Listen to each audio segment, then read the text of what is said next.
Anggap dia sudah mati. POV Danang. Kenapa rumah ini terasa begitu sunyi? Sangat sunyi dan tidak seperti biasanya. Kemana penghuninya berada? Bu, Ibu. Aku terus memanggil mantan mertuaku itu. Tapi tak kunjung dibuka pintunya. Dari menekan bel hingga gedoran pintu cukup keras, tidak ada yang membukanya. Sial! Gumamku.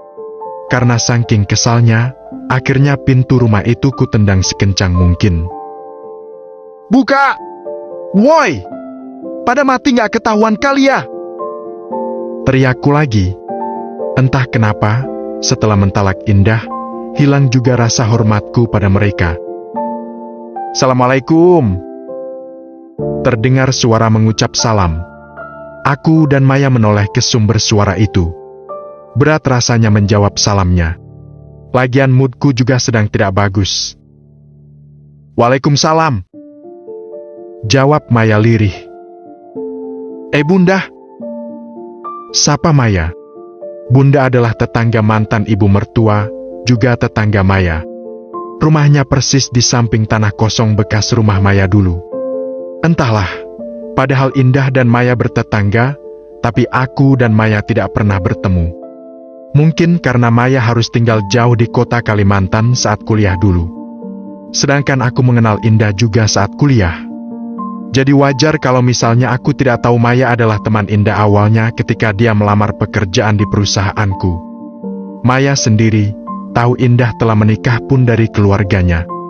Aku dan Maya tidak pernah bertemu sebelumnya. Bu, mau tanya, Bu Ana dan Pak Rusman pada kemana ya? Kok kami panggil-panggil tidak ada yang menyahut ya? Tanya Maya. Aku masih terdiam. Sengaja rumah ini kubangun lumayan besar dan mewah untuk ukuran di kampung. Untuk pamer ke orang-orang bahwa aku ini wah. Suami Indah ini wah. Meskipun aku pun hanya menjatah 1 juta per bulan untuk mereka. Tapi orang-orang tidak akan mengira aku menjatah mereka segitu. Lagi pula, mertuaku juga sudah sangat senang dan bersyukur. Bunda menatap kami dengan tatapan sinis. Ibu kenapa natap saya seperti itu? Tanyaku dengan nada sedikit ketus. Maya mencubit pelan tanganku. Barusan, Bu Ana, Pak Rusman dan Indah sudah pergi dari rumah ini. Ujarnya. Mereka pergi? Sertifikat rumah ini bagaimana? Jangan-jangan rumah ini dijual murah atau digadaikan lagi ke rentenir. Sialan. Awas saja Indah. Rumah ini bagaimana, Bu? Tanyaku. Bagaimana apanya, Danang? Aneh banget sih kamu. Ini, Indah tadi menitipkan kunci rumahnya sama saya. Ucap Bunda sambil memberikan kunci pada Maya. Terima kasih, Bu. Ucap Maya. Tapi Bunda hanya menatap ke arah Maya dengan penuh kebencian. Oh iya, Indah pergi sama orang tuanya saja? Tanya Maya. Enggak kok, naik mobil mewah warna putih. Sama laki-laki sangat tampan. Indah bilang sudah diceraikan sama kamu. Pantas ya diceraikan, rupanya sudah tergila-gila sama temannya sendiri. Dasar laki-laki gak punya hati kamu, Danang. Kamu juga Maya, suami teman sendiri kok diembat? Cibir Bunda. Kurang ajar, cerita apa Indah pada mereka. Bunda, Ibu kalau nggak tahu apa-apa itu diam saja. Belum sempat Maya melanjutkan ucapannya, Bunda main ngeloyor meninggalkan kami. Dasar orang kampungan, nggak punya etika sama sekali. Laki-laki tampan bersama Indah tadi, siapa dia? Sialan. Pantas saja dia berani meminta pisah. Ternyata sudah ada laki-laki lain. Brengsek kamu, Indah. Jangan-jangan kamu memang telah berselingkuh dariku. Aku tahu betul tentang Indah. Tidak mungkin dia berani meminta pisah dariku kalau tidak ada laki-laki lain. Mas ayo, masuk. Kenapa kamu malah bengong sih? Ujar Maya. Kesel aku sama mantan istri kamu itu. Cerita apa dia? Bukan kamu yang malu-maluin Indah. Justru kita yang malu. Sungut Maya. Aku diam saja dan memilih mengambil kunci dari tangannya, kemudian membukanya. Awas saja kalau sampai sertifikat rumah ini dibawa sama Indah. Bisa saja kan digadaikan untuk modal hidup. Kamu yang dipikirin sertifikat mulu. Heran aku. Perhitungan banget sama mantan istri. Lagi pula kamu bisa berkembang pesat juga. Indah banyak menyumbang ide-ide luar biasa dari pikirannya untuk menciptakan produk baru. Jadi ikhlaskan saja kalaupun rumah ini kembali digadaikan. Cetus Maya. Heran juga kenapa perempuan ini terus membela Indah. Harusnya dia senang aku bertindak seperti ini pada Indah. Sampai di dalam, rumah ini masih sama. Tidak ada yang berubah. Perabotan yang bisa dijual ulang juga masih ada. Rumah pun terlihat rapi. Aku gegas ke kamar ibu mertua, dan sampai di sana, seluruh pakaiannya pun masih ada. Tersusun rapi di lemari. Ada sebuah amplop tebal berwarna coklat. Di atas meja lampu kamar. Jelas saja membuat mataku mendelik. Aku dan Maya saling berpandangan. Di atasnya juga ada secarik kertas putih bertuliskan pesan yang sangat rapi. Gegas aku meraih kertas putih di atas amplop coklat cukup tebal itu. Di sampingnya, juga terletak 2 buah ponsel berwarna hitam yang pernah aku belikan untuk mereka. Danang, terima kasih untuk kebaikanmu selama 10 tahun ini. Ibu dan bapak kembalikan semua sebelum kamu mempermalukan kami dan menghina kami seperti yang kamu lakukan terhadap putri kami Indah. Kami kira kamu mencintainya tulus.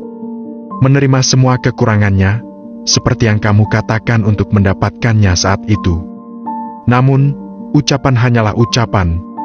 Bahkan kami dengar, kamu meminta kami pergi bukan? Sebelum pergi, ibu dan bapak mau kembalikan uangmu. Kau selalu memberikan uang pada kami sebesar 1 juta rupiah bukan? Uang ini sama sekali tidak kami sentuh. Selama 10 tahun kami menyimpannya. Cek saja kamu kalikan 10 tahun. Insya Allah tidak berkurang sama sekali. Sertifikat rumah kami pun, kami serahkan kepadamu. Kami anggap tidak bisa menebus rumah ini. Namun, jika perhitunganmu sampai pada bunga, ambil saja uang 40 juta ini. Kami kembalikan padamu Danang. Kami sudah tidak punya sangkutan apapun dengan kamu bukan? Kami sebagai orang tua ingin sekali memakimu untuk apa yang telah kamu lakukan pada putri tercinta kami. Tahu seperti ini, kami sebagai orang tua sangat menyesal telah menikahkan anak kami dengan pria sepertimu. Pria yang penuh kemunafikan.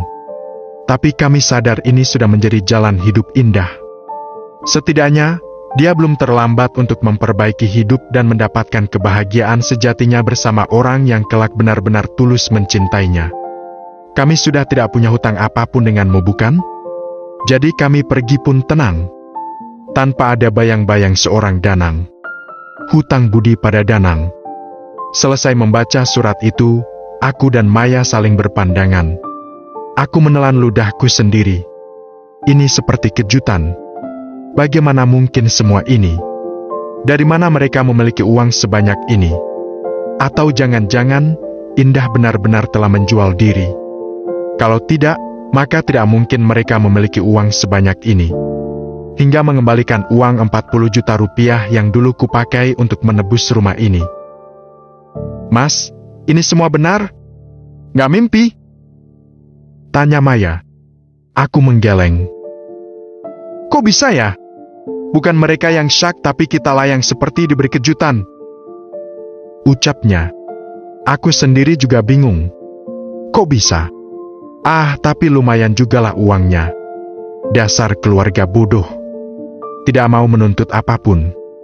Kalau yang pintar justru akan menuntut hak ke pengadilan. Aku harus secepatnya mengirim surat cerai sebelum Indah menuntut harta gono gini. Bisa saja keadaan berbalik dia yang menggugatku. Sebab, sepertinya mereka telah memiliki uang. Meskipun uang itu hasil menjual diri mungkin, Indah kan cantik, bisa dengan mudah mendapat uang dari hasil melaur. Tapi kalau untuk dijadikan sosok istri, laki-laki yang mencicipinya tidak akan ada yang bersedia. Sekalipun ada paling hanya hitungan bulan sudah cerai. Lepas itu, ya dia dibuang. Untuk apa menikahi wanita yang tidak bisa memiliki keturunan? Keturunan itu kan penting. Itu sih kalau aku. Mungkin pemikiran laki-laki lain seperti itu juga? Atau hanya aku saja? Ya bisalah.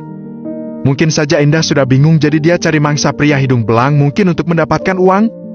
Atau jadi istri simpanan? Bisa jadi kan? Jawabku sambil memasukkan uang itu. Menyatukannya dalam satu amplop. Yang, untuk kamu. Ambil semuanya buat belanja ya. Ujarku menyerahkan amplop coklat itu pada Maya. Kamu serius? Nanti akan kejadian seperti Indah enggak? Enggak, sayang. Sudah aku bilang, kalau Indah aku memang sakit hati padanya. Dan aku sengaja melakukannya. Sudahlah, gak usah bahas-bahas soal Indah. Anggap saja perempuan itu sudah mati. Tidak pernah hadir dalam hidup kita. Aku akan menyuruh Ramdan menjual rumah ini. Toh kita tidak mungkin kembali lagi ke kampung ini. Ujarku. Iya, benar sekali kamu, sayang. Ucap Maya. POV Maya. Sebenarnya aku senang Mas Danang berbuat sedemikian itu pada Indah. Aku juga senang pada akhirnya Indah pergi. Aku jadi tidak memiliki saingan lagi. Karena jelas aku menjadi istri satu-satunya. Istri Mas Danang. Sudah kaya, tampan pula. Tapi,